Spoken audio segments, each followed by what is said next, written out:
Hello there, and welcome back to International Fathers. I'm your host and your creator, Nelson Amoudi Sr. We're still talking about positive fathers. And when I mean positive fathers, I mean all the good stuff that fathers have in them, giving and instilling into their children. Right now, we're going to jump right into the meat.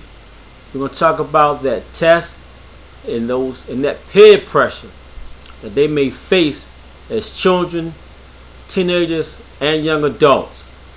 Every now and then someone approached me talking about their children because of what I do as far as writing about fathers. And some things they may come at me with be things like, well, my daughter, she seems to be this way with this group of people and with this way with this group of people. And we all know that that's all a part of growing up. However, if you can see your child or children going the wrong way, opposite of what you want them to go to, you may want to just check that one out right there. But I just say, just sit back and just watch them with your guidance, with your leadership, and with what you are doing with your child or children. Everything may turn out to be alright, but you still have to watch it. Peer pressure is something that seems like it's just part of us. Everybody goes through it, no matter what age, no matter what sex, race, creed, or color, wealth status, or what have you. But when you have a group of people that your children are connecting themselves with, such as you could have that son of yours, a straight A student, and he see one little guy in there that's doing things that he know that his parents would not appreciate, but yet he'll try to do them just to fit in, and he know that's not something that you go for, but he's going to still try to fit in and be a part of that. On the other hand, that boy that has everything or has something that your son may want, it could be something real simple as let's see, a pair of tennis shoes. We all know how tennis shoes can get around here. People will fight, do everything, stand in line for a pair of tennis shoes, as we see it when a new pair of tennis shoes come out, or even new cell phones, anything new that can be a deterrent from what your child is used to doing based upon how you are raising him. And there's no excuse to any of it. So your daughter may see this little girl or a teenage girl getting up there in age, wanting to always go to a certain place. Say they're going to a pizza party place every Thursday around the same time after school. Your daughter wants to be a part of that because she see how some of the, what I call the material things, may be given and or associated with the group of girls that she wants to try to fit in with, as opposed to her wanting to go to a after school program, enrichment class, or maybe sports like volleyball or basketball, depending on what type of the year it is. That peer pressure alone from that influence that those other girls have can really affect your daughter to the point where though she may turn on blinders and hardly hear anything that you say to her, see anything that you say to her. So it's always good for us fathers to just stay in tune with our children, because we ourselves have been through peer pressure and we know what it's like. And it's good when you can sit down and talk to your daughter, talk to your sons about this type of stuff, and let them know it's okay, but just don't get caught up in it, because I'm teaching you and guiding you to go right. You want to go left field. I used to use the old saying to my children when they were younger. I used to say to my son, Would you go down this road right here that's nice and pretty, painted with this, all this good stuff like this on it? Or would you choose this road? Maybe a little cracked brick or a broken brick with some dirt or knocked down tree in it. And it has maybe, let's say, a chihuahua of some sort down there that maybe want to bite its ankles, versus this road right here. Choose your path. Just choose it wisely, because it is a tough thing dealing with peer pressure. And sometimes when peer pressure takes over a child, sometimes the grades could drop. Attendance in school could drop. And if you're not keyed into your children, you will never, ever, ever know that. Because it can be a real big influence on your children. And the outcome will be terrible. The outcome could be dropping out. The outcome could be sex, drugs, alcohol, and rock and roll, as they used to say back in the 60s.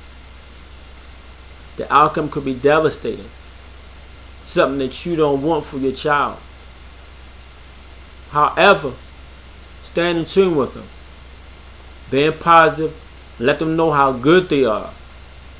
Build up that self-esteem that we talked about. Encourage them, what we talked about.